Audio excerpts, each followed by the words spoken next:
Bom dia a você que acompanha aqui hoje o programa Saúde é Vida, ao vivo pela TV Câmara Campinas e também pelas redes sociais.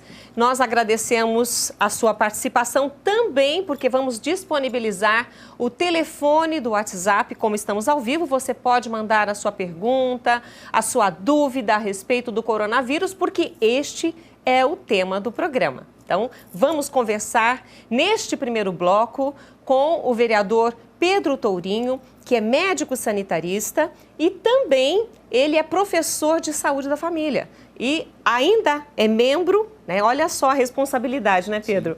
Ele é membro da Comissão de Política Social e Saúde e presidente da Comissão de Planejamento Estratégico sobre o coronavírus. E além do Pedro Tourinho, nós teremos também o doutor Eli Mansur, né? O doutor Eli Mansur está conosco, ele é imunologista e é membro da Associação Brasileira de Alergia e Imunologia, né? ASBAI. Sejam bem-vindos. Quando a gente fala em coronavírus, o pessoal fala assim, nossa, eu não aguento mais ouvir falar de coronavírus. Por favor, ouçam, façam aí uma triagem, uma seleção, nem tudo que se ouve é importante, né? Porque a gente vai falar ainda sobre isso no programa, sobre o pânico. Mas o mais importante é você se preservar, se cuidar, e as orientações que nós vamos dar hoje aqui na Companhia dos Médicos, são muito importantes também, o pessoal deve absorver e colocar em prática.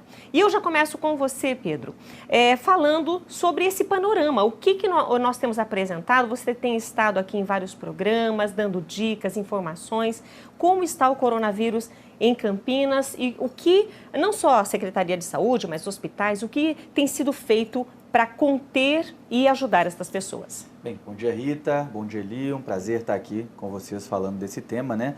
Infelizmente, um desprazer, porque se trata de um tema muito sensível, muito delicado, né? Acho que a primeira coisa que as pessoas têm que entender e saber é que nós estamos enfrentando uma emergência do ponto de vista de saúde pública, muito, vamos dizer, distinta de coisas que a gente enfrentou no período recente. Pelo menos eu acho que a gente não teve nada muito parecido com isso nos últimos muitos e muitos anos, né, que tenha provocado medidas tão draconianas, tão duras de restrição da circulação de pessoas, fechamento de fronteiras, né? Primeira coisa que as pessoas têm que entender é que não se trata de uma gripe comum, né, se trata de um quadro viral que tem uma mortalidade um bocado mais alta do que os quadros gripais comuns, né, e que tem uma capacidade de disseminação, de uma infectividade muito elevada. E essa associação entre uma alta capacidade de disseminação e uma letalidade relativamente elevada é que levam a todo esse alarme, essa preocupação, né, porque a gente, de fato, se a gente não conseguir fazer uma contenção adequada, nós podemos ter prejuízos em termos de vidas perdidas muito elevado e, ao mesmo tempo, ter que lidar com medidas de contenção do vírus que vão provocar imensos prejuízos sociais e econômicos, né? A expectativa que tínhamos até um período curto de alguns dias atrás era de que houvesse uma adesão mais intensa das pessoas a essas medidas de restrição da socialização, de permanência voluntária em casa, com medida de contenção. Era um convite, né? Um pedido, um apelo. Não era um convitinho, era um apelo, né? Um apelo feito pelas autoridades sanitárias, um apelo feito aqui, um apelo feito por todo mundo, né? Mas que certamente não teve uma recepção compatível com a gravidade da situação, né?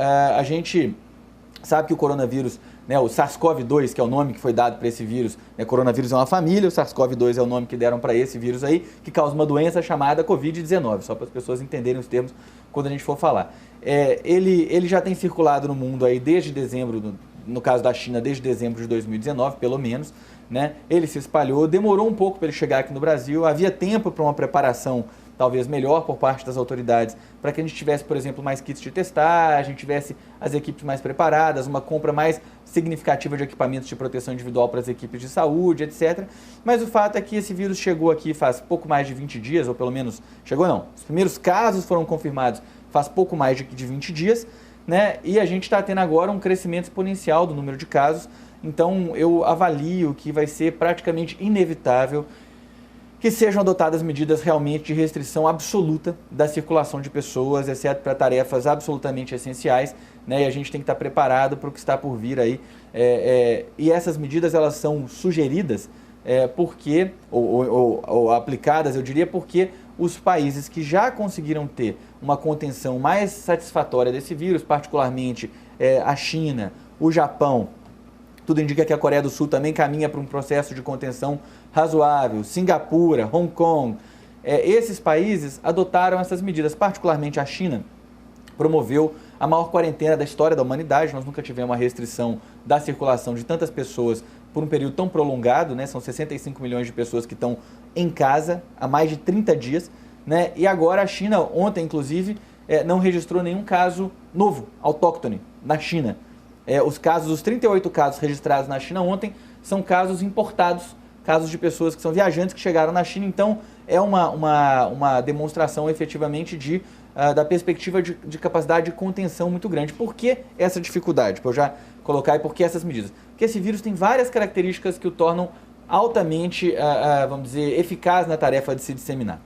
A primeira delas é que ele começa o seu período de transmissão ainda na fase assintomática. Então, as pessoas... Você não está sentindo nada, mas está transmitindo. Qualquer um de nós aqui, sendo muito franco, sem querer ser alarmista, pode nesse momento já estar transmitindo o vírus. A gente já pode ter tido contato com o vírus e já estar transmitindo, né? A gente ainda não tem o anúncio da transmissão comunitária em Campinas, já existe esse anúncio em São Paulo e no Rio de Janeiro. Pessoalmente, profissionalmente, eu já estou lidando com o entendimento de que nós já temos transmissão comunitária aqui em Campinas também. Eu acho que qualquer profissional de saúde que junta Lé com CREA já sabe disso, tá? Por quê? Porque nós estamos testando pouca gente pela falta de testes, então nós estamos perdendo a informação vital nesse momento dos casos que são assintomáticos ou pouco sintomáticos e que seriam positivos. Então nós não estamos conseguindo fazer esse monitoramento adequado e, portanto, a gente já pode supor com muita segurança de que as medidas de restrição da socialização se tornam substancialmente mais importantes agora, porque nós estamos lidando com casos com provável transmissão comunitária. Você citou a contenção. E muitas pessoas, eu não sei você que está nos assistindo nesse momento, e também quero a opinião do Dr. Eli a respeito disso, muitas não estão levando a sério, estão achando que estão de férias, estão achando que estou descansando em casa e continuam saindo, não estão levando a sério essa contenção. E ela é muito importante, não é, Dr. Eli? Sim, a situação está realmente muito grave, estamos caminhando para uma situação mais grave ainda e aparentemente a única medida que realmente vai conter a propagação é a contenção. Isolamento social. As pessoas não estão de férias, é isso que a gente tem que entender. Não vai para a praia, não vai para o shopping, ainda bem que os shopping fecharam. Então, na verdade, não, é para ficar em casa e ter o contato mínimo com qualquer pessoa. Inclusive, quem está dentro de casa tenta não ter contato, fica longe, fica isolado, principalmente as pessoas sintomáticas, isso é obrigatório.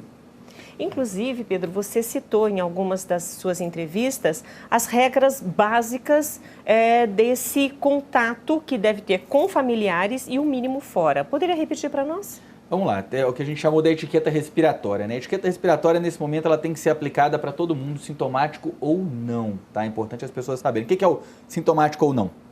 Sintomático é assim, se você está tossindo, nariz escorrendo, com febre, com dor no corpo, com dor de cabeça, você é sintomático. Mas se você não tem nada disso, você também tem que adotar essas medidas que eu vou falar aqui. Primeira coisa, a gente tem que saber que existe uma parcela da transmissão que é produzida pela transmissão respiratória, são gotículas que a gente projeta quando a gente fala, né, que a gente projeta ainda mais distante quando a gente tosse ou espirra, né? Tem uma estimativa aí grosseira em ambientes abertos e tudo mais, que é 1 metro de distância quando a gente fala, 2 metros mais ou menos de projeção quando a gente espirra ou tosse, né? Então, quando a gente está conversando com uma pessoa saudável aqui, essa distância, a distância de 1 metro deve ser mantida. Isso causa um estranhamento nas pessoas, porque a gente costuma conversar a uma distância menor do que isso, de 70 centímetros, 50 centímetros de distância. É o nosso hábito. Cada país, inclusive, tem até estudo sobre isso, um modo de se relacionar na hora de dialogar diferente. O Brasil é um em que a gente conversa pertinho um do outro. Aí a gente se afasta... E aperta a mão e abraça. Essa é a segunda etapa. A gente se afasta. É interessante que as pessoas instintivamente se aproximam. Aí a gente se afasta, as pessoas falam, pô, o que está acontecendo? Você está me estranhando? O que é? Não, gente, é o seguinte, tem que ficar 1 metro de distância. É estranho, né? Eu mesmo cheguei aqui agora na TV Câmara e queria abraçar, beijar, conversar com todo mundo. Não podemos.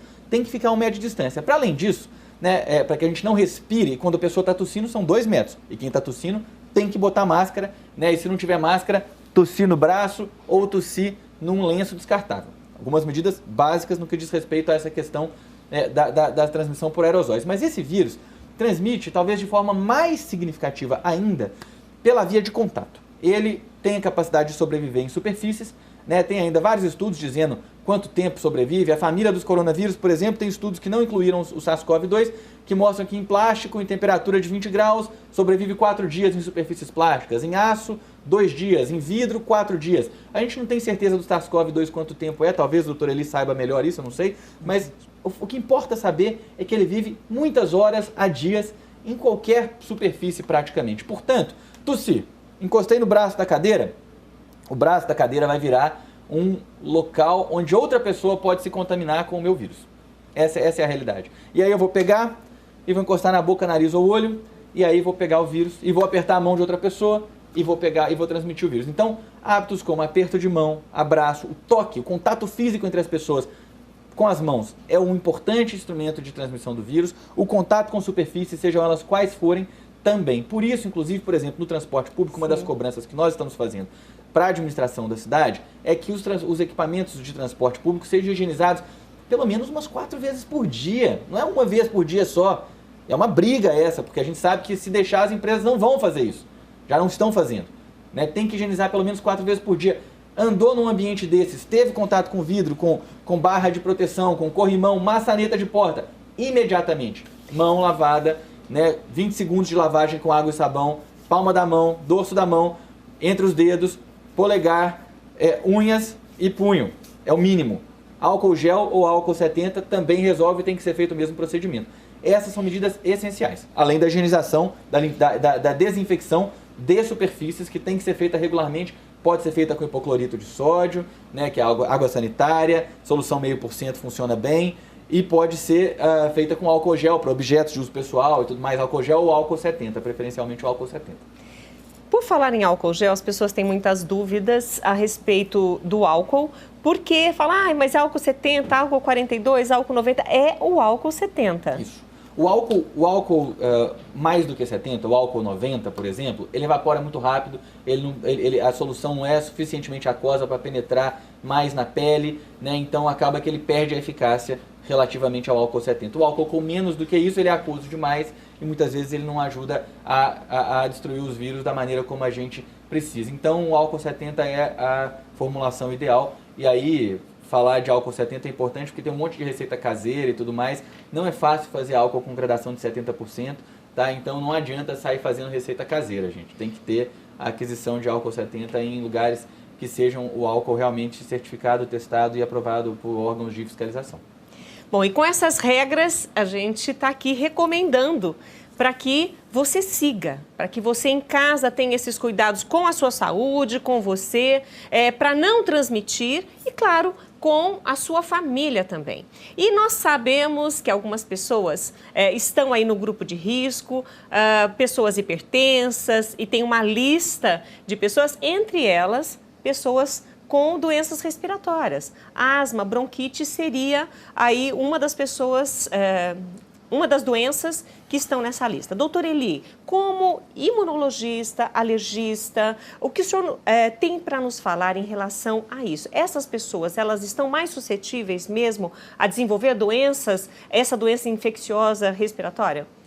Elas são mais suscetíveis a ter quadros mais graves da doença. Aparentemente, elas não se infectam mais que outras pessoas, porque a infecção, esse poder de contágio do vírus é muito alto. Então, quase todo mundo que tem contato vai contrair. A maioria vai ser assintomática, é o quadro muito leve, mas algumas pessoas que têm doenças crônicas graves, como hipertensão, como diabetes, e os portadores de doenças respiratórias vão ter quadros mais graves. As doenças, porque os quadros graves afetam o pulmão no quadro da infecção por esse novo coronavírus.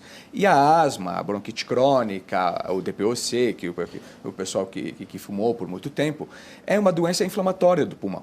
E aí, inflamação em cima de inflamação, isso pode tornar o quadro bastante grave, sim. O que o senhor recomenda?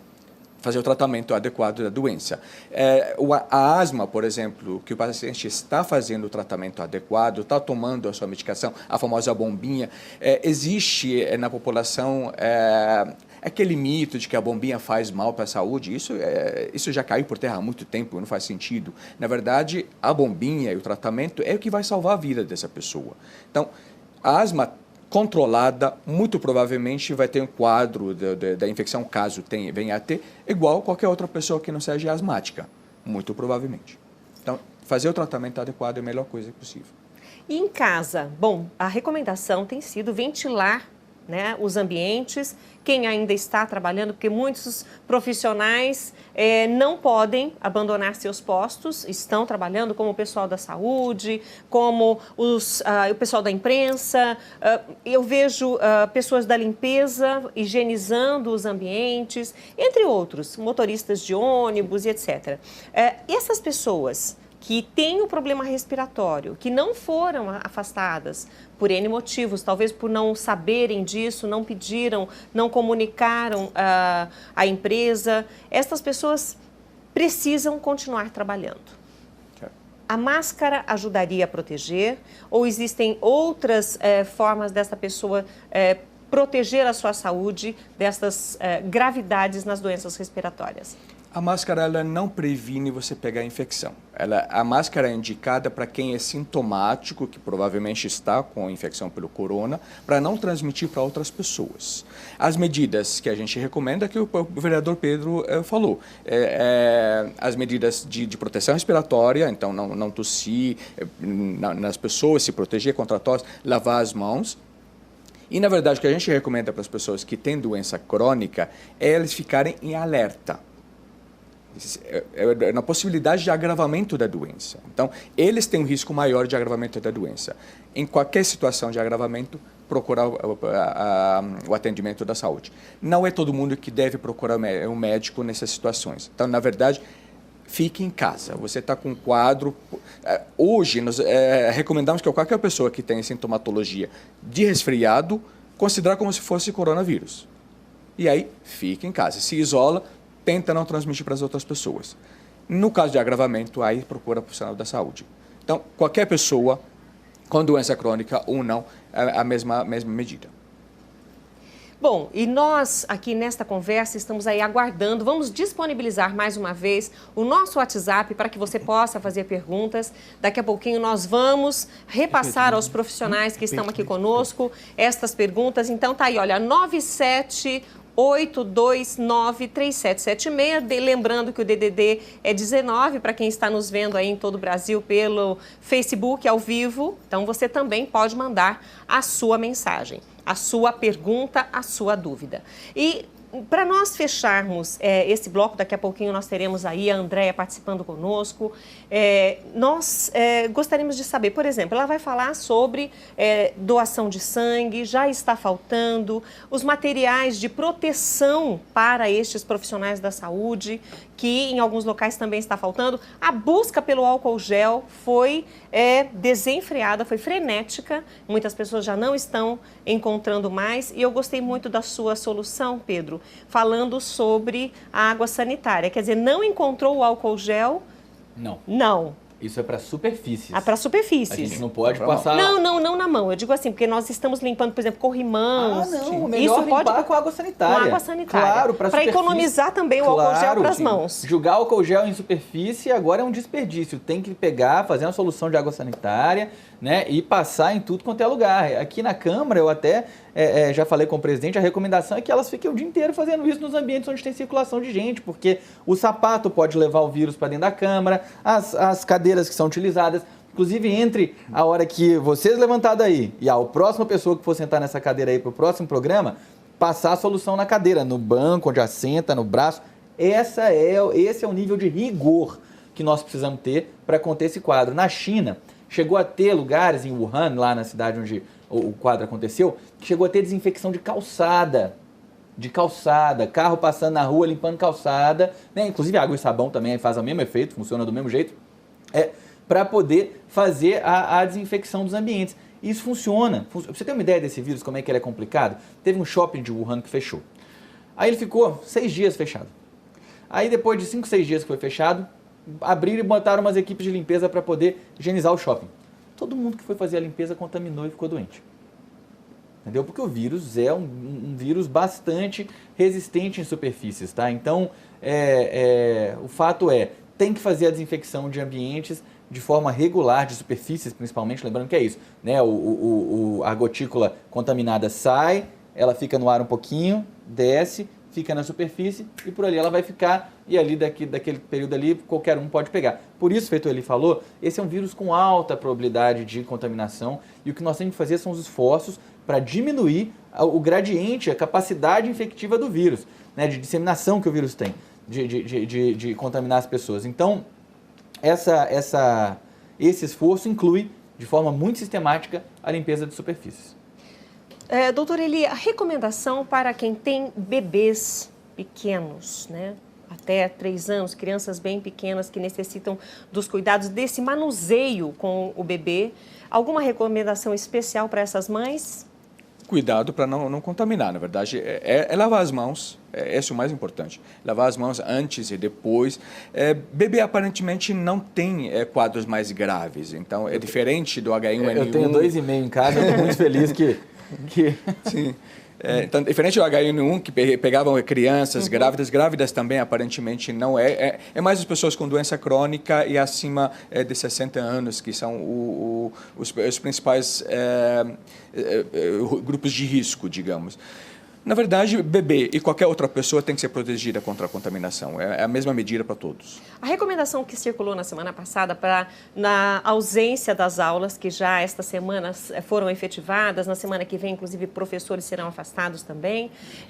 Nessa recomendação, pedia-se: não deixem seus bebês, seus filhos com os avós, porque são 2 grupos de risco. Isso ainda está valendo? Não é porque são 2 grupos de risco.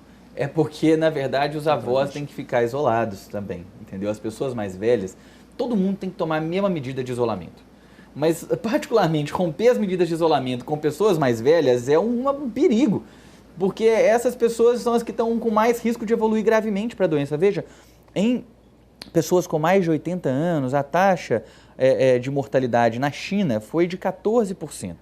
Na Itália está muito pior. Na Itália nós tivemos até agora 28 mil casos fechados na noite de ontem e nós tivemos mais de 2 mil mortes. Nós estamos ficando perto de 8% de mortalidade geral. Por quê? Porque como teve muito caso ao mesmo tempo na Itália, porque os italianos não aderiram, não tiveram medidas suficientemente efetivas de contenção da circulação de pessoas no tempo certo, na Itália o sistema de saúde entrou num absoluto colapso. Um sistema de saúde universal, público, muito eficiente. O sistema de saúde do norte da Itália é invejável. O mundo inteiro gostaria de ter um sistema de saúde igual ao da Lombardia. Ele tem mais estrutura do que o SUS, que é um baita sistema também, né? E ainda assim o sistema de saúde da Lombardia, do Piemonte, do norte da Itália foram destruídos, né, na sua capacidade de assistência, né, foram mais de 2 mil profissionais de saúde que adoeceram. Dos 28 mil, mais de 2 mil são profissionais de saúde. Então foi um colapso do sistema de saúde italiano. Né? Não tem respirador para todo mundo e quando o sistema de saúde entra em colapso é justamente quando se morre mais. Às vezes uma condição que houvesse uma quantidade de casos por unidade de tempo, né, por dia, mais moderada, a gente teria condição de tratar todo mundo de uma forma mais legal. Lá, como foi todo mundo igual um avalanche para o hospital, todo mundo adoecendo, tendo casos graves, começou a ter que fazer aquelas escolhas terríveis de, essa pessoa tem muitas comorbidades, muitos problemas de saúde, ela vai ter um quadro, já está com um quadro muito grave, ela tem baixa chance de sobreviver, vou dar preferência para este jovem que adoeceu aqui. Isso aconteceu num país, numa região rica de um país rico, né? Então nós precisamos entender que aqui no Brasil a chance de uma catástrofe desse tipo acontecer, considerando as nossas condições socioeconômicas mais precárias, considerando que o Sistema Único de Saúde já há vários anos está sofrendo com desfinanciamento, sucateamento, né? Desde 2017 o SUS já perdeu 20 bilhões de reais no seu orçamento com a emenda constitucional número 95, uma medida estúpida, violenta contra as políticas sociais. Esse ano são mais 9 bilhões de reais retirados do Sistema Único de Saúde por essa mesma emenda constitucional que foi aprovada em 16 e passou a vigorar em 17. Né? Então, é um sistema que está trabalhando sempre no limite. Se a gente deixar uma avalanche dessa chegar para cima do SUS, a nossa preocupação, e do setor privado também, vale dizer, no Brasil, a nossa chance é de ter uma crise muito severa e com muitas vidas perdidas desnecessariamente. Por isso eu peço às pessoas que estão nos ouvindo que compreendam a gravidade dessa situação e, de fato, cumpram as recomendações de isolamento rigoroso. Quem não precisa sair de casa, não pode sair de casa. Esse é o nosso pedido para vocês.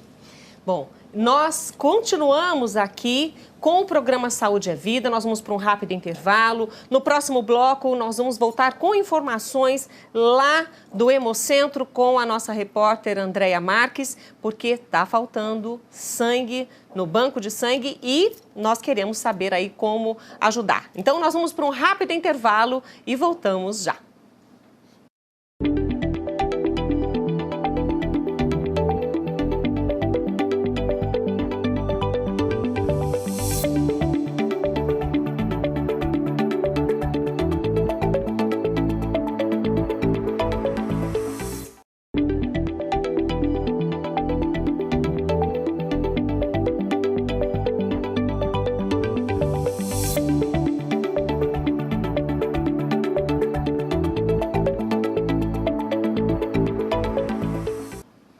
Estamos de volta com o programa Saúde é Vida, hoje ao vivo aqui pela TV Câmara Campinas. Convidamos você a participar conosco, vamos disponibilizar várias vezes o nosso WhatsApp, mas nesse momento eu peço sua atenção porque chegou a notícia para nós de que o estoque do banco de sangue do Hemocentro da Unicamp ele foi afetado.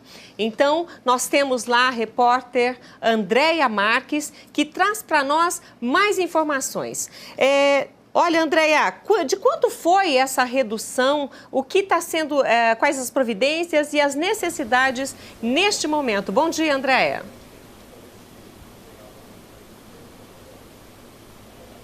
Bom dia, Rita. Bom dia aos nossos convidados que estão aí no estúdio, o vereador Pedro Torinho, também o doutor Eli, que estão nos ajudando a esclarecer todas as dúvidas nesse momento bastante importante e que toda a comunidade está preocupada com o coronavírus, né? Agora há pouco, Rita, eu estava lá no Hospital das Clínicas, eu mostrei as tendas que estão sendo montadas para atender os pacientes, tendas essas que foram cedidas pelo Exército. A ideia e o objetivo do Hospital das Clínicas é que essas tendas sirvam para atender os pacientes com alguns sintomas ao ar livre, para evitar a disseminação e reduzir o risco de contágio. Agora eu estou aqui no Hemocentro da Unicamp porque o estoque acendeu o sinal de alerta por causa aí dessa epidemia, dessa pandemia, aliás, do coronavírus. O número de doadores foi reduzido, né?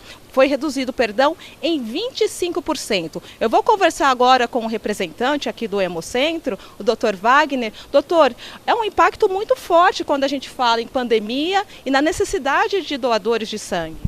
Sim, porque embora os pacientes com coronavírus não demandem de transfusão, as urgências e emergências continuam acontecendo. O nosso estoque hoje ele é apropriado, mas o sangue também tem uma validade. Então há necessidade de que haja reposição constante para que a gente possa passar esses 3, 4 meses previstos aí de ocorrência de casos de uma forma tranquila e sem desabastecimento. Então a gente pede para as pessoas que compareçam para fazer a doação de sangue, evitem de vir acompanhadas por pessoas que não vão fazer essa doação, para minimizar o fluxo de pessoas. A gente pede para que não haja aglomeração nos locais de coleta. A gente orienta que não venham com máscaras, porque pessoas com máscara, só aquelas que estão doentes, que estão com sintomas respiratórios.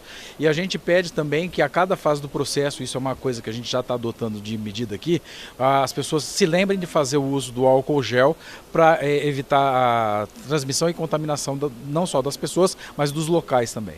Agora eu percebi, o senhor mencionou o álcool gel, já tem o álcool gel na entrada e também as pessoas que estão aqui na recepção já estão separadas, não estão sentadas próximas umas às outras. Isso também é uma medida de proteção. Sim, a nossa espera maior ela está ocorrendo ao ar livre, só entra para o ambiente mais confinado, né, o ambiente onde a gente tem as janelas e tem o ar-condicionado, as pessoas que já estão em processo de atendimento mesmo, né, então que vão passar pela pré-triagem, pela triagem e pela doação propriamente dita.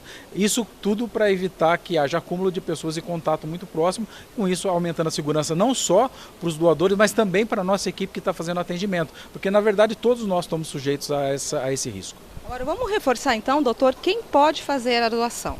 pessoas com mais de 16 anos de idade, pessoas com menos de 69 anos de idade, lembrando que pessoas que tenham menos de 18 anos têm que vir com acompanhante, com responsável legal para autorizar a doação de sangue. Não vir se tiver com qualquer sintoma respiratório ou febre, isso não só na época de coronavírus, isso vale para sempre, né? E pessoas que têm hábitos saudáveis de vida. As situações individuais vão ser analisadas caso a caso, porque muitas vezes a pessoa fala, mas eu tomo um medicamento. Às vezes o uso do medicamento isoladamente não impede, mas no contexto aquilo lá vai ser um impedimento. Então a gente pede para que as dúvidas mais complexas elas sejam avaliadas individualmente no momento da entrevista da triagem clínica. Agora, até com pouco otimismo que eu vou fazer essa pergunta, doutor. O senhor espera que o estoque se normalize quando? Normalizar o estoque como a gente tinha antes só a hora que acabar a pandemia, porque aí que a gente vai poder ter de novo aquele volume de gente fazendo doação de sangue. O que a gente quer é que o mínimo de sangue de pessoas que venham garantam a necessidade básica de atendimento, particularmente das urgências e emergências. Lembrando que cirurgias agendadas e procedimentos eletivos eles estão suspensos. Então isso já tem um impacto grande no consumo e por isso que a gente está otimista de que não vai faltar sangue se cada um fizer a sua parte de comparecer para a doação.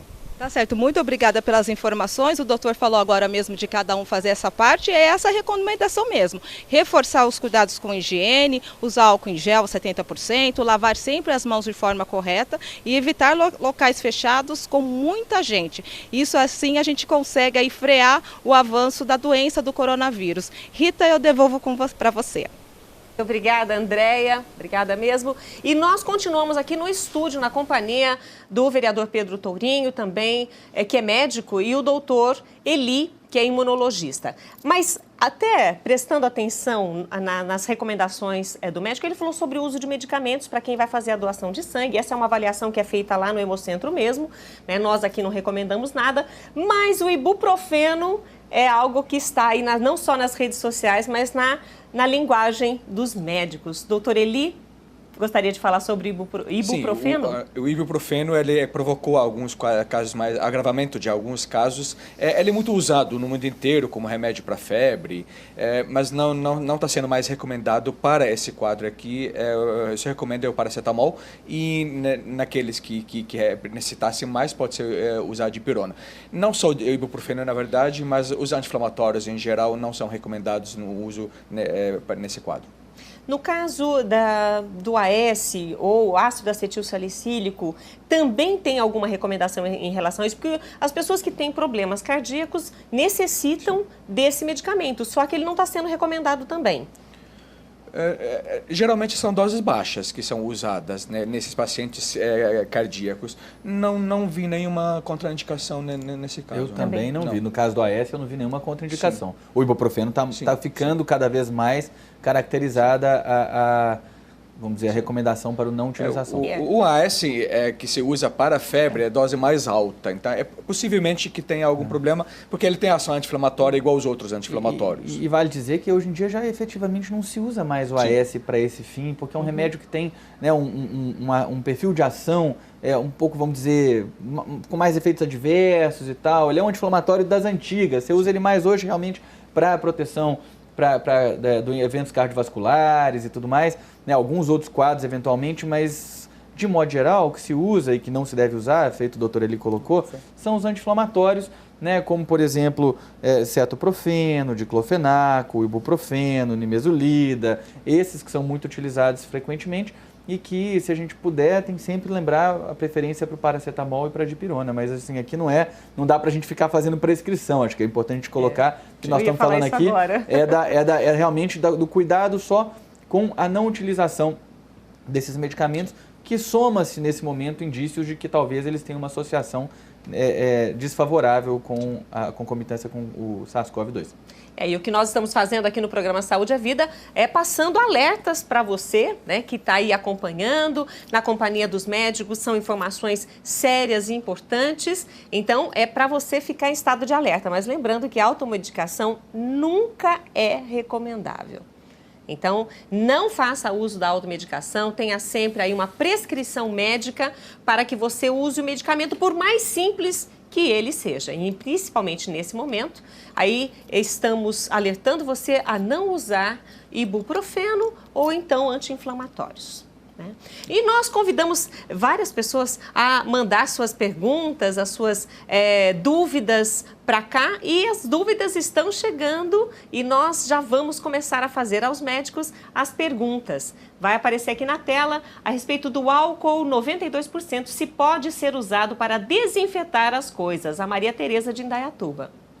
O que a gente sugeriu aí já para as pessoas no primeiro o seguinte, bloco, né? O álcool ele é usado para limpar principalmente as mãos, a pele, as superfícies, né?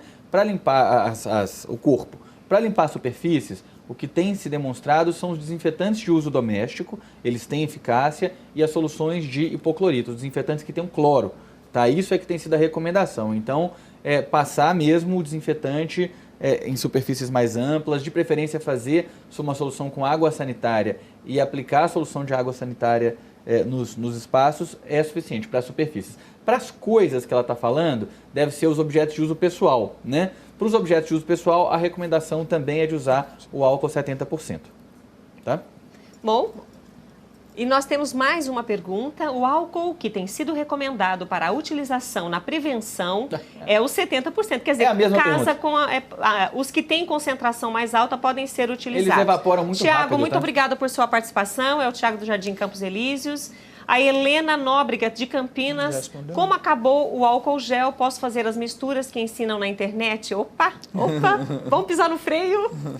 Aí eu quero falar com as pessoas de que a internet é um lugar maravilhoso para a gente se divertir, para a gente aprender um monte de coisa, mas nesse momento é um risco a gente ficar adotando orientações da internet de modo geral, né, que não venham de entidades e organismos efetivamente certificados como fontes seguras. Tá? Eu vi receita de álcool gel com gelatina, né, misturas, não sei o quê.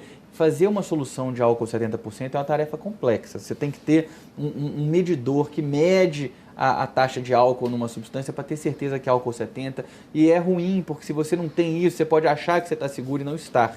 Então, realmente, o ideal é assim, não tem álcool gel? Água e sabão, água e sabão, água e sabão, água e sabão, água e sabão.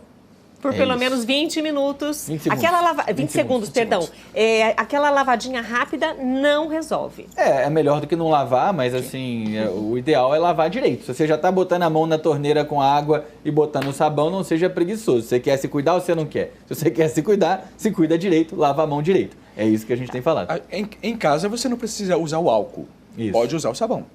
Água e sabão. Nós temos mais uma pergunta. A Glaze: tenho que lavar as mãos e depois o álcool gel, ou é um ou outro? É um ou outro, porém, lembrar, depois de que você tem que lavar a sua mão? Depois de tocar qualquer superfície. Por isso o álcool Abriu gel... a maçaneta da porta? A maçaneta de porta, gente, é dos lugares que mais contamina, porque é um ambiente que todo mundo mete a mão. Porta de banheiro. Porta de banheiro, né? Então, por exemplo, acabou de lavar a mão num banheiro que é público. Não fecha a torneira com a mão e não abre a porta do banheiro com a mão, sem proteção. Um papel já ajuda bastante, de preferência empurrar com o pé, puxar com o pé, se for uma porta que não tenha maçaneta, mas que tenha ali que seja uma porta mais solta. Então, empurra com o pé, entendeu? Pode parecer exagero, mas não é. São medidas básicas que ajudam a diminuir a contaminação. E nós temos mais perguntas chegando agora. Se na minha casa tem pessoas que ainda estão trabalhando... perdão. Então, antes de nós respondermos esta pergunta, o doutor Eli gostaria de fazer uma consideração da pergunta anterior. Sim, gostaria de ressaltar que hoje nós sabemos, principalmente em crianças, a eliminação do vírus está sendo por via enteral também. Sim. Então, não é só a via respiratória que está propagando o vírus no ambiente. Por isso que o banheiro é um ambiente realmente importante a gente cuidar. Voltando ao álcool gel, as pessoas passam álcool gel, e a gente falou agora da maçaneta, etc., já vai abrir bolsa, já vai pegar o dinheiro para pagar, N coisas que as pessoas fazem depois de higienizar as suas mãos. Quanto tempo esse álcool leva, já que 20 segundos para lavar as mãos eliminaria o vírus? Quanto tempo? Eu vou ficar com a mão esperando secar? E aí? Pode recomendar a gente em relação a isso? Na medida em que a sua mão secou, se você pegar em outra coisa, tem que higienizar de novo. Antes de secar, fique com a mão paradinha, não pegue em nada. E depois com papel.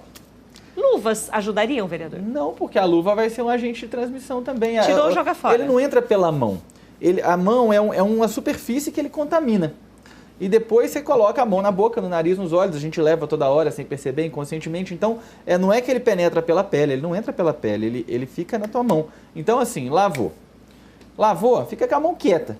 Se você não quiser, tem que lavar de novo depois. Esse aqui é o desafio, é difícil mesmo, mas entendeu? A gente fala assim, vai lavar a mão 3 vezes por dia. Não, você vai lavar a mão 30 vezes por dia. Ou mais. Ou mais. Bom, vamos à pergunta do Bruno de Campinas. Se na minha casa tem pessoas que ainda estão trabalhando, como devo proceder? Elas devem ficar isoladas? O ideal sim, né? Agora as pessoas precisam trabalhar.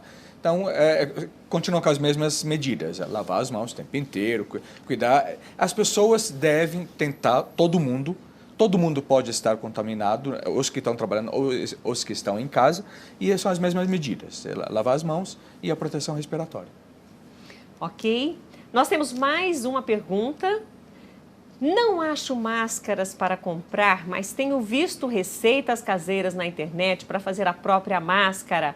Isso tem eficácia? Obrigada aí ao Carlos Leonardo da Vila Costa e Silva. Não tem eficácia. Não tem eficácia. Na verdade, quem precisa usar máscara é a máscara correta, é a pessoa que está sintomática. A máscara não protege contra você pegar a infecção.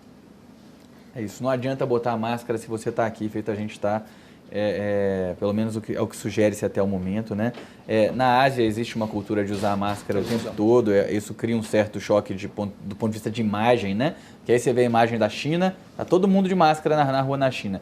Qual que é a eficácia disso para evitar a contaminação? Para o indivíduo, para pegar, não adianta, porque veja, a máscara ela tem vários vazios ali, a tela da máscara não necessariamente filtra todas as partículas virais, né? Então a máscara ela é muito importante para evitar esse spray que se projeta, essa projeção. Né? Então quando todo mundo feito lá na China está usando a máscara, a eficácia que tem é evitar a projeção, tá? Então ela é um gesto que você faz para o outro, não para si.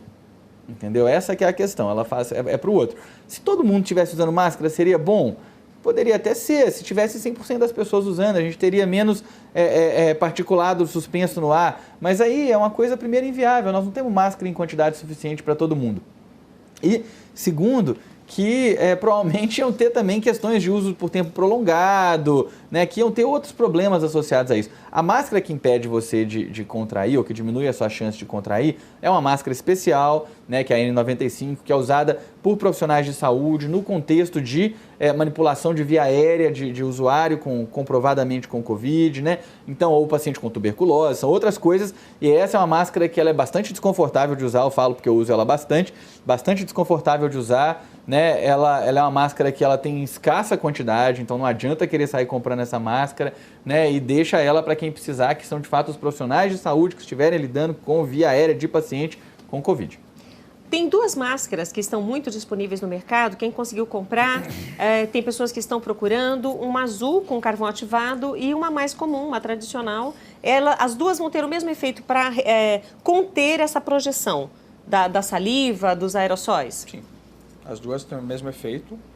E só aquela outra máscara que, sim, na verdade, é difícil de obter, extremamente cara, que vai proteger a pessoa que está usando, desde que seja usada adequadamente também. Então, existe o treinamento para você usar essa máscara. Sim. Bom, eu quero aqui agradecer aos nossos profissionais, médicos que estão aqui conosco. O vereador Pedro Tourinho, obrigado por sua presença aqui no programa Saúde é Vida. Um prazer, Rita, um prazer estar aqui com ele conversando, né? A gente tem que informar e orientar as pessoas ao máximo e reforçar o pedido para que as pessoas fiquem em casa, porque esse é o caminho que nós temos para evitar uma catástrofe sanitária no Brasil, né? Então, vamos fazer esse esforço, que essa é a nossa esperança de termos um bom desfecho desse quadro. Inclusive, nós separamos uma imagem de contaminação. É uma imagem animada mostrando que as pessoas, enquanto paradas, ou seja, se reservando nas suas casas, nós temos essa imagem, nós podemos liberar essa imagem agora antes de sair para o intervalo? Existe a possibilidade? Olha, esse do fósforo eu acho bem interessante. A pessoa se retirou da circulação, nós vamos mostrar novamente, não continua, ou seja, interrompe essa propagação. Eu achei bem interessante, isso está circulando pela internet e não precisa de palavras, né? E tem também uma outra imagem dessa recomendação de ficar reservado, não só pelo fósforo mostrando aí que a gente deixa de passar para frente, mas essa daqui. Pedro, eu gostaria que você comentasse, o doutor Eli também. Vamos pegar do comecinho ali, ó. Né? O que acontece? As pessoas que estão do lado de lá, as vermelhinhas, são as pessoas que estão contaminadas. Essas de cá, e as pessoas que estão do lado de cá, as pessoas que estão em azul, seriam as pessoas saudáveis. Está demonstrado que a gente não consegue fazer isolamento completo das pessoas, mas uma barreira como essa, ela já diminui parcialmente a quantidade de pessoas infeccionadas. Mas ainda assim, se está todo mundo circulando livremente, todo mundo se contamina. Aqui é quando existe a restrição, né, aqui no caso é de 50%, da movimentação das pessoas, da circulação. Você vê que as pessoas que estão contaminadas já passam a contaminar as pessoas saudáveis numa taxa mais lenta, e a gente inclusive tem muitas pessoas que se curam e a gente tem uma taxa mais alta de pessoas que se curam. Aqui é quando não tem nenhum tipo de restrição. A gente vai ver como é que rapidamente, se não tiver nenhuma restrição, todo mundo se movimentando junto, como é que rapidamente a coletividade inteira se contamina. E olha a curva lá como é que é acelerado. A curva faz uma curva muito íngreme, o que significa aqui o colapso do sistema de saúde. Aqui morre mais gente, né? Esse é o cenário de mais gente que vai morrer. Vamos reforçar? Ficar em casa? É isso, tem que ficar em casa. E aqui é com a restrição severa de movimentação das pessoas, né? Só uma pequena parcela, aqueles que realmente não tem escolha, saindo de casa. O que nós vamos ver aqui? A curva é uma curva muito mais suave de crescimento, né? Muito menos gente vai contrair a doença, muita gente vai se curar e vai ter quadros mais leves, o serviço de saúde vai dar conta de cuidar das pessoas e a gente vai ter o controle mais efetivo da doença. Aqui, mesma coisa, aqui também com restrição social severa, né? Como é que a gente vai ver muito menos gente se contaminando. É uma maneira bacana da gente entender, né? Esse gráfico aí foi produzido pelo Washington Post recentemente, né, com o pessoal da Epidemia aí, e acho que é uma maneira de ilustrar para as pessoas como é que a gente deve fazer e por que vale a pena ficar em casa. Bom, eu já agradeci ao vereador Pedro Tourinho pela companhia, pela participação, pelas orientações dele nestes 2 blocos, e o doutor Eli continua conosco. E no próximo bloco nós teremos não só o doutor Eli, mas teremos também um terapeuta quântico, o Carlos Fernando estará conosco e nós temos informações para passar em relação à alimentação e o fortalecimento do sistema imunológico. Nós vamos para um rápido intervalo, tomamos um copo d'água e voltamos já.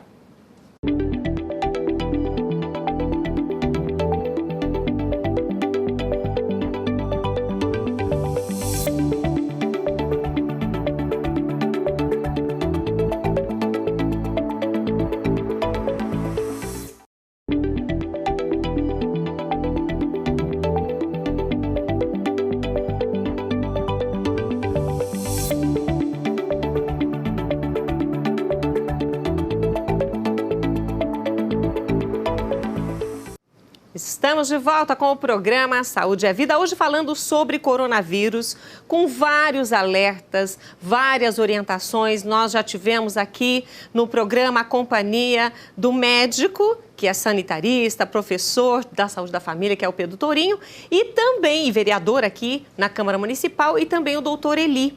O doutor Eli Mansur é imunologista e está aqui ao meu lado para acrescentar algumas informações importantes, porque como imunologista, né, nós temos aí o nosso sistema imunológico que precisa estar bem reforçado, bem forte, os nossos soldadinhos bem fortes para combater naturalmente esse vírus, além, claro, de outros cuidados. Então eu gostaria, até antes de passar a palavra ao doutor Eli, eu gostaria de fazer um convite a você.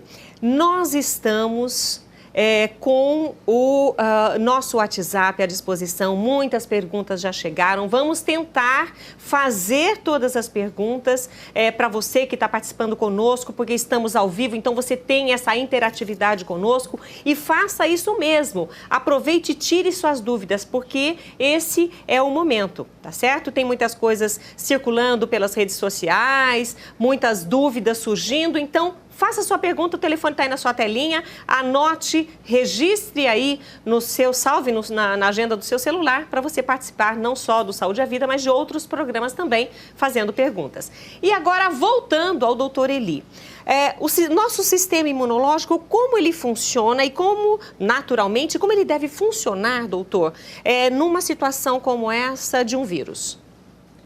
O nosso sistema imunológico, a função dele é nos proteger contra as infecções. Essa é a principal função do sistema imunológico. E ele está equipado para isso. Então, ele já vem pronto, ele vai aprendendo também ao longo do tempo para nos proteger. Esse problema, nesse momento, é um vírus novo. Então, um vírus que no sistema imunológico de ninguém teve contato. Por isso que não há proteção contra ele. A gente vai adquirindo, eu contraio o vírus, ele vai montar uma resposta. O problema é que essa resposta, às vezes, ela é muito demorada.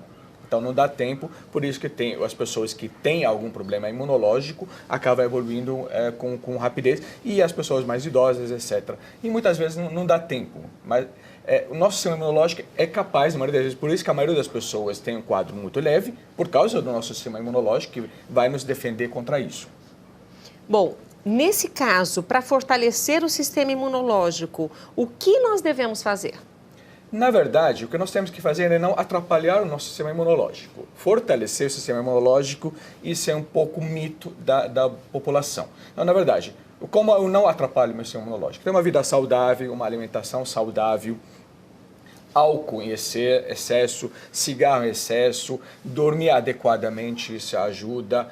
Controlar as doenças crônicas que podem impactar meu sistema imunológico, diabetes, um deles, por exemplo. Então, ter hábitos de vida saudável que vai fazer com que eu não atrapalhe meu sistema imunológico. Atividade física é algo muito importante, sim, mas agora fecharam as academias, o pessoal está assim, e agora? O que eu vou fazer? Não é assim? Dá para fazer exercícios físicos? Quais são os mais recomendados para evitar essa aglomeração e também não deixar de fazer? A atividade física em excesso atrapalha o sistema imunológico. Então, a atividade física normal, moderada, ela ajuda bastante. E qualquer atividade física, as atividades físicas aeróbicas, qualquer uma ajuda o sistema imunológico. Se você tem uma esteira em casa, fica fechado, sozinho, pode, uma bicicleta. Sempre higienizando tudo? Sempre higienizando tudo. Perfeito. O doutor Eli Mansur, ele, além de imunologista, ele é membro, né, da Associação Brasileira de Alergia e Imunologia. A ASBAI, ela deu alguma recomendação extra por conta do coronavírus aos seus membros, aos médicos? Dentro da nossa especialidade, os pacientes que podem estar impactados por essa doença são os portadores de doença respiratória crônica e os imunodeficientes. Então, existem as recomendações para os portadores de doença crônica, o controle da doença. Então, nós orientamos nossos pacientes a continuar o tratamento e não interromper. O tratamento da asma é por corticoides inalatórios, mas os corticoides, dependendo da via que você usa, se é injeção, se é comprimido e dependendo da dose, pode ser um problema. Só que os corticoides usados para a asma são doses baixas de medicação que não vai para o corpo, ele fica agindo apenas onde deve agir, e esses são bons, então devem ser continuados. Em relação aos imunodeficientes, eles também devem manter o tratamento que já vem fazendo, com o alerta que eles podem evoluir. Depende da imunodeficiência, alguns provavelmente vão ter um quadro muito parecido com a população em geral, e outros, os imunodeficientes mais graves, podem ter um quadro mais grave. Então, o isolamento, no caso deles, é mais importante, e o alerta de que no agravamento procura rapidamente o serviço de saúde. O doutor Eli, ele vai continuar conosco, mas nós temos um outro convidado para esse momento, que é o Carlos Fernando Facini, que é terapeuta quântico. Eu vou para lá nesse momento com ele, porque ele trouxe até alguns alimentos aqui para ilustrar a nossa conversa. É um prazer ter você aqui.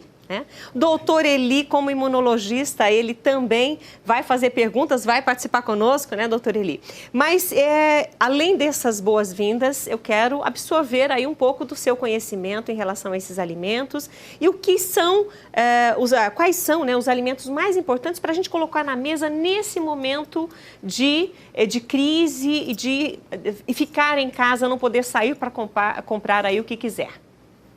Olá, Rita, doutor Eli. Bom, não só nesse momento, mas ao longo de uma vida nós precisamos manter hábitos saudáveis, né? Nós tivemos aqui uma fala muito sóbria e muito razoável sobre os hábitos de saúde. O doutor Eli trouxe bem que nós precisamos cuidar das emoções, inclusive, do sono, do bem-estar social e também do bem-estar ambiental. Mas, assim, a nutrição, ela contribui gradativamente à construção da saúde. Esse é um dos pilares fundamentais. Então, nós temos 4 pilares fundamentais. Nós temos a saúde nutricional, a saúde relacional, que pode ser medida pela saúde emocional, mais a saúde mental. E também temos a saúde relacional, que vai até para um eixo da espiritualidade, onde a gente pode, sim, obter subsídios para que o nosso sistema imunológico funcione bem. Falando no emocional, o pânico, o medo ou qualquer outro sentimento como esse de ansiedade causa um turbilhão de reações químicas no nosso organismo. Sim. Quer dizer, nesse momento é prejudicial. O medo paralisa o sistema imunológico. A insegurança que é gerada, ela paralisa, porque nós temos neurotransmissores que eles reagem a pensamentos e a sentimentos. Nós temos então esse conjunto que surge no hipotálamo, ele passa pela hipófise e ele vai ganhando outros eixos fundamentais como a tireoide, como as suprarrenais, e aí a gente tem uma desarmonia do sistema imunológico por um fator emocional. E por isso que uma causa psicossomática, ela tem a origem num campo emocional e que depois de algum tempo você percebe isso no campo fisiológico. Eu queria apresentar essa ideia, eu acho que faz um sentido mais amplo, com certeza, ao momento que vivemos, mas nós podemos ter lições a partir desse momento. Eu creio que... Acho que todos nós estamos aprendendo, né? Todos estamos aprendendo nesse momento, cada um dentro ou da sua área de atuação ou mesmo da sua experiência pessoal, que nós não estamos sozinhos no mundo, não somos únicos, dependemos um do outro. Essa história de colocar máscara, né? O doutor Eli e o Pedro Tourinho também recomendou da mesma forma, é para você proteger o outro, mais até do que se proteger. Então, esse é um momento de aprendizado mesmo. É um momento de aprendizado. A própria ciência está aprendendo, né? E nós vivemos um mundo globalizado. E é por isso que as pandemias acontecem. Porque nós vamos e voltamos, mas nós precisamos aprender com as outras culturas. Nós vivemos um período, no Brasil, sobretudo, em que a ciência ficou estagnada por muito tempo e nós ficamos fechados frente aos desenvolvimentos que aconteciam no mundo, a não ser aqueles acadêmicos mais tradicionais, aquela academia clássica, né? E nós temos muito a aprender pelas vias da saúde natural, pela sabedoria milenar, pela saúde que começa na terra. Eu só vou fazer um parênteses aqui, porque a ciência ela é dinâmica, né? Ela está constantemente em pesquisa com vários temas, tem universidades em todo o mundo que desenvolvem pesquisas e depois, na compilação desses dados, é que se percebe que um mesmo tema é feito em várias universidades. Muitas vezes não chega até nós, fica no campo da ciência mesmo, essas informações, mas a ciência é dinâmica, ela está sempre em constante movimento buscando soluções. Muitas delas não chegaram para nós ainda, né? Mas eu acho importante a gente dizer isso, porque principalmente agora com o SARS-CoV-2, que é o nome do vírus, há uma intensa pesquisa sendo feita em várias partes do mundo, né? E esse é o nosso tema aqui. Eu gostaria que você falasse para mim, Fernando, sobre esses alimentos, porque hoje eu vejo que as pessoas nos fast foods, hoje nem está podendo muito em restaurante comprar, mas as pessoas estão optando nesse abastecimento por ficar em casa, buscando alimentos que não são tão saudáveis. Né? O doutor Eli falou sobre a vida saudável. Eu queria que você falasse para mim desses alimentos que não são saudáveis e que acabam prejudicando o sistema imunológico, de certa forma, que não vai defender nada. Sim, o primeiro momento assim, que nós vivemos é o assoreamento nutricional, porque nós temos no Brasil mais de 800 mil variedades vegetais comestíveis. E se observarmos o que chega à nossa mesa, podemos restringir a 20 ou 30 aquelas famílias que estão bem adaptadas aos vegetais. E eu conheço algumas que atendo diariamente que são até resistentes por conta da cor, por conta da textura, por conta do paladar. É que nem a uva passa do final do ano, né? Pois é. Tem gente que gosta, tem gente que não gosta, mas no caso das verduras são necessárias. São extremamente necessárias, né? Nós sabemos aqui, eu trouxe algumas opções que podem ser incorporadas nas dietas de qualquer pessoa, né, no dia a dia. Ainda não vou falar dos fitoterápicos, porque aí a gente tem um campo mais sensível, as pessoas podem oferecer resistências, intolerâncias ou até algumas interações com medicamentos que fazem uso. Mas, assim, vamos pensar que a base nutricional deve ser o alimento natural, o mais próximo possível da sua forma natural, ou seja, o mínimo de cozimento ou de processamento possível. E é interessante que o alimento de alta densidade nutricional é aquele que sai da terra, produzido de forma mais natural possível e que chega o quanto antes à nossa mesa. O processo de industrialização nem sempre preserva, né? Preserva os nutrientes originais, né, que deveriam estar ali. Esse é um ponto. Agora, nesse momento que a gente precisa de saúde, eu sinto que é essa oportunidade para a gente discutir o que vem à nossa mesa. Vamos rever o que nós estamos colocando no nosso prato. Porque nós temos alimento industrializado que é considerado um alimento vazio. É porque ele tem os enlatados. Além dos aditivos que são incorporados para perdurar a vida útil daqueles produtos, desses produtos, nós temos uma perda considerável do valor nutricional. E ainda existe um campo mais sutil que já vem sendo estudado, que é a bioenergética da planta.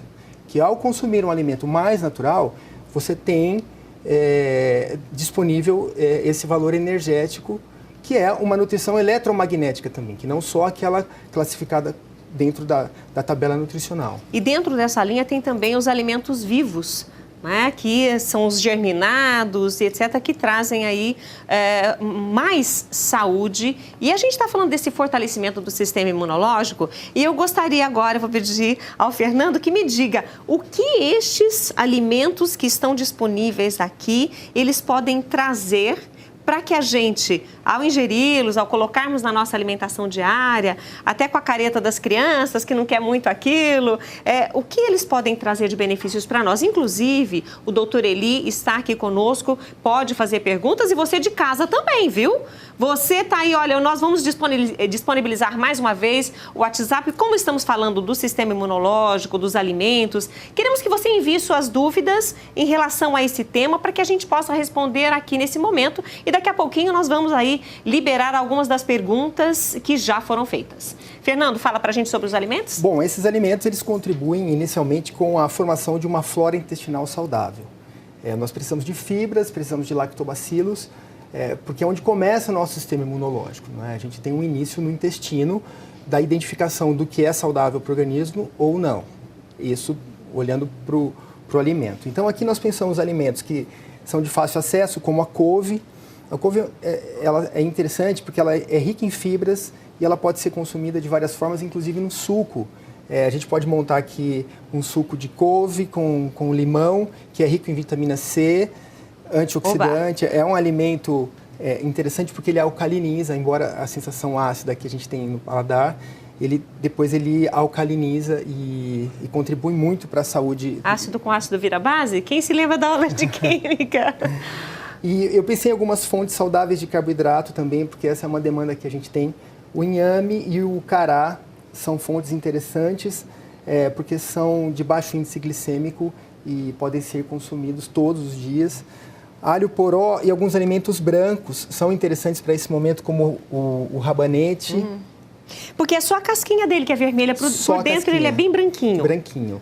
E alguns estudos apontam que os alimentos brancos, eles aí na imagem muito. Nós estamos mostrando o nabo. É nabo esse aqui, né? Esse é o nabo. Esse é o nabo e você falou do... Esse é o alho poró. Isso. Pode deixar paradinho que aí ele consegue mostrar. Isso. O alho pode ser incorporado no suco verde também. Então, limão, couve e alho poró. A gente produz um suco bem eficiente para o trato intestinal. E aí é uma predisposição para um funcionamento melhor do sistema imunológico também. Porque aquela nutrição inflamatória que é derivada dos nutrientes dos produtos industrializados, é que são um pouco perigosas nesse momento, que devem ser evitadas na medida do possível, obviamente, né? É uma combinação, o alho para o dia a dia.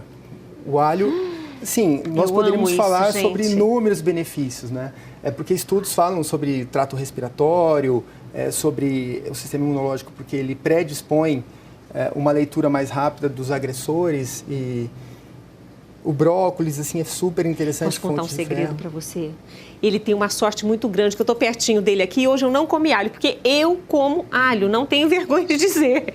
Eu como alhos. Isso vai me ajudar também a fortalecer o sistema imunológico? Sim. Ajuda? E essa diversificação nutricional é que deve ser observada. Nós devemos evitar o assoreamento nutricional, por conta da vida corrida, por conta do dia a dia. E mais do que isso, é como nós vamos à mesa. Então, falamos sobre os fatores emocionais, e eu quero fazer uma ponte para ligar os estudos que estão acontecendo nos Estados Unidos sobre o sistema psiconeuroimunoendocrinológico, que de fato trazem essa questão de que a alimentação é o ponto onde as pessoas devem se reunir, devem confraternizar. Então, esse ponto também certamente é um ponto básico para obtermos a saúde.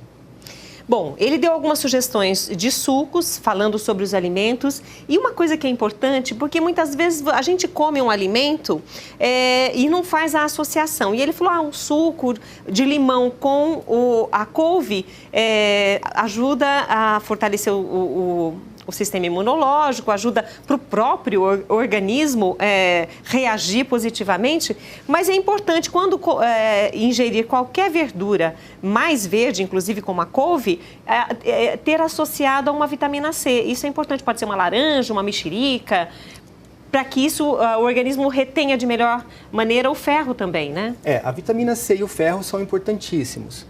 E eles também contribuem para o sistema de limpeza celular.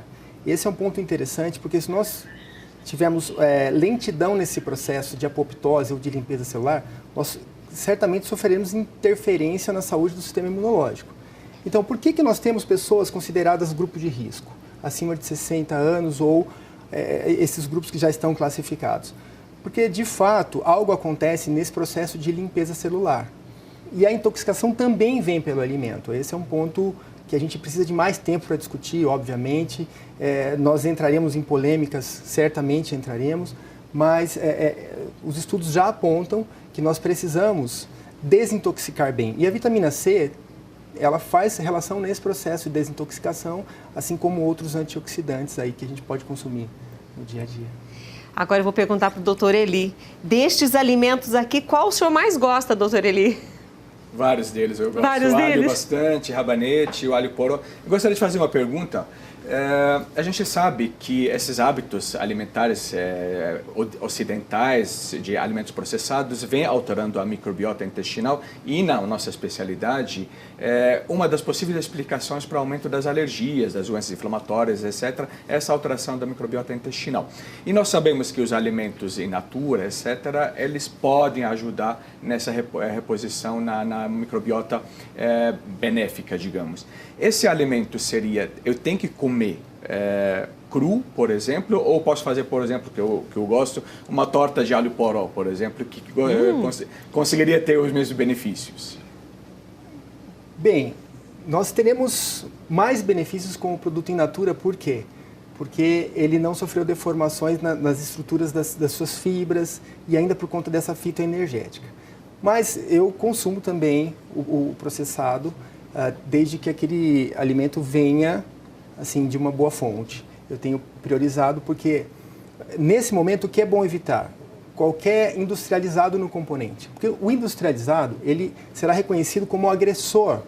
Então, nós temos essa microbiota intestinal como o primeiro tato ao agressor. Então, os alimentos podem agredir. E, ao agredirem, eles geram um processo inflamatório conhecido como desbiose, né? E essa desbiose é que, se ela for recorrente, ela vai causar transformações no fluxo sanguíneo, inclusive, e podendo colocar a pessoa em risco. Eu teria mais uma atenção para ver as fontes dos outros ingredientes.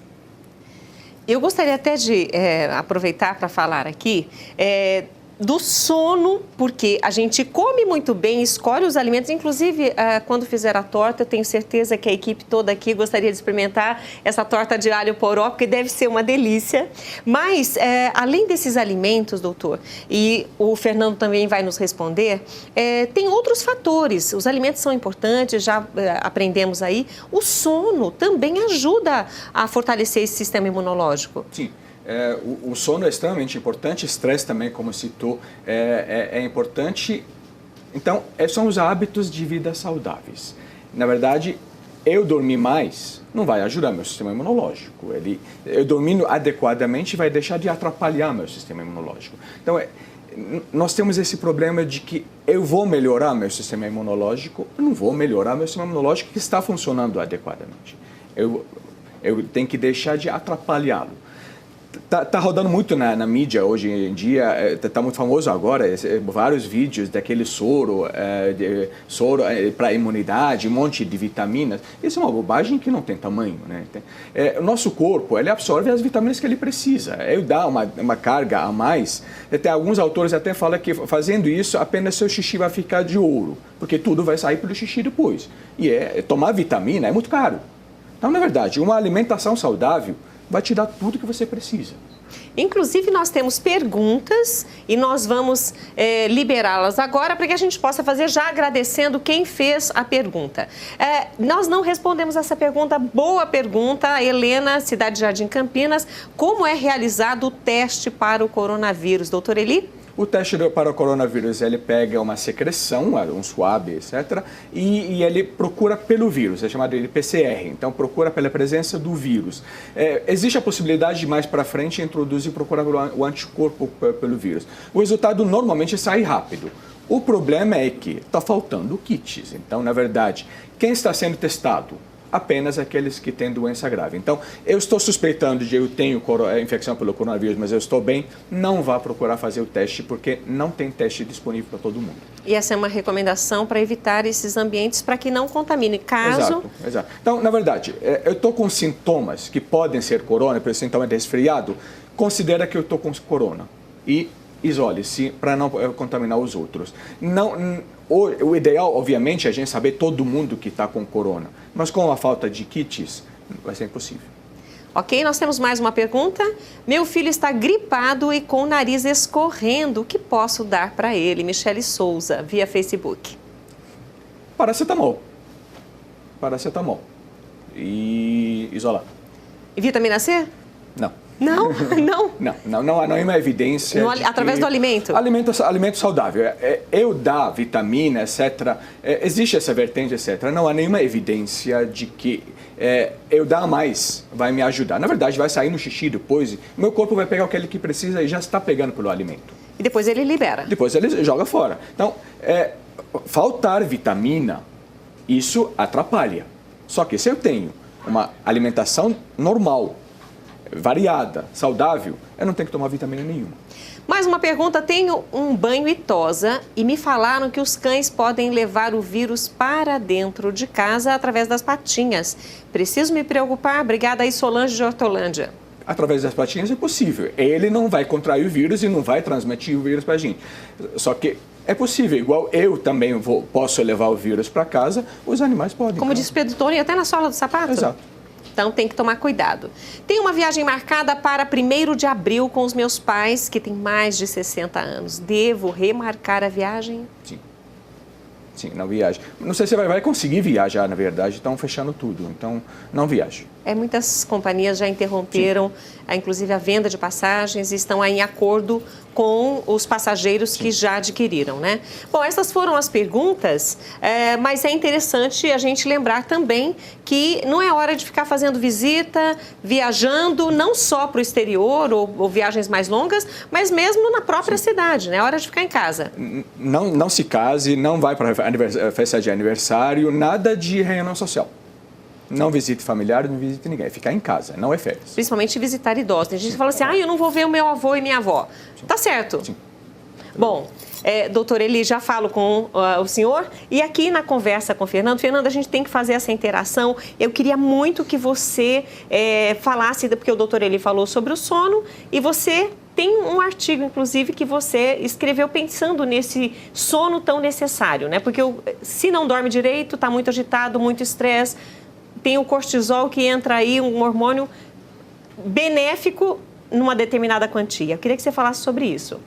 Como o doutor Eli disse, o sono deve ser o sono reparador, o sono de qualidade, porque nós temos um conjunto hormonal funcionando naquele momento que precisa restaurar o organismo. E o sono, ele tem sido negligenciado cada vez mais. Infelizmente, as pessoas têm a vida corrida e assumem compromissos além do que consegue. E aí a gente tem um componente estresse que atrapalha o sono naquele momento em que a melatonina deveria estar na sua plenitude, que são as primeiras horas da noite.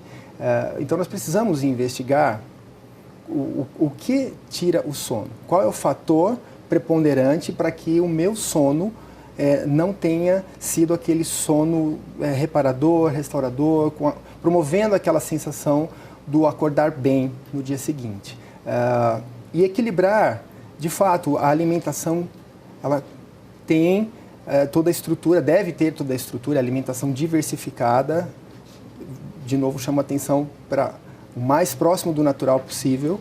Ela tem essa função de gerar os micronutrientes que vão predispor toda a função endocrinológica, né? Porque os hormônios eles são produzidos de maneira saudável quando eu tenho os micronutrientes de forma equilibrada. Você falou sobre os vegetais mais naturais, uma sugestão interessante, para quem mora em apartamento, dá para fazer na sacadinha do apartamento, na janela, na pia da cozinha, colocar lá algumas ervas, quem sabe até um pé de alface, ou seja, hora de ficar em casa, hora também de começar a cuidar dessa alimentação mais saudável, mais natural em casa. Isso também é válido? É válido, recomendo que as pessoas visitem as hortas mais próximas, evitando supermercados, e é uma oportunidade até para você conhecer um produtor local que pode te oferecer depois, ao longo de uma vida, uma alimentação mais saudável e recém-colhidos. Você pode depois trabalhar essa interação social. Isso funciona muito bem, porque nós precisamos tomar sol, nós precisamos observar a natureza. Então, esse conjunto de detalhes que nós estamos perdendo por conta da vida corrida. Então, ao caminhar, nós podemos caminhar na esteira, e isso é saudável, mas caminhar ao nascer do sol ou ao pôr do sol, observando esses elementos inspiradores, que certamente vão gerar estímulos. Isso vai mandar a ansiedade embora. Nós temos uma compensação do estresse, da ansiedade a partir da atividade física prazerosa. E certamente o desafio é encontrar essa modalidade que também traga interação social nos tempos modernos, nas aglomerações que nós vivemos, sobretudo no cenário urbano, não é? Fazendo o fechamento com você, Fernando, quais são as suas últimas orientações, pensando aí no coronavírus e estes cuidados com a saúde? Bom, quero reforçar o que todos disseram aqui, que nós precisamos, de fato, tratar com seriedade e responsabilidade.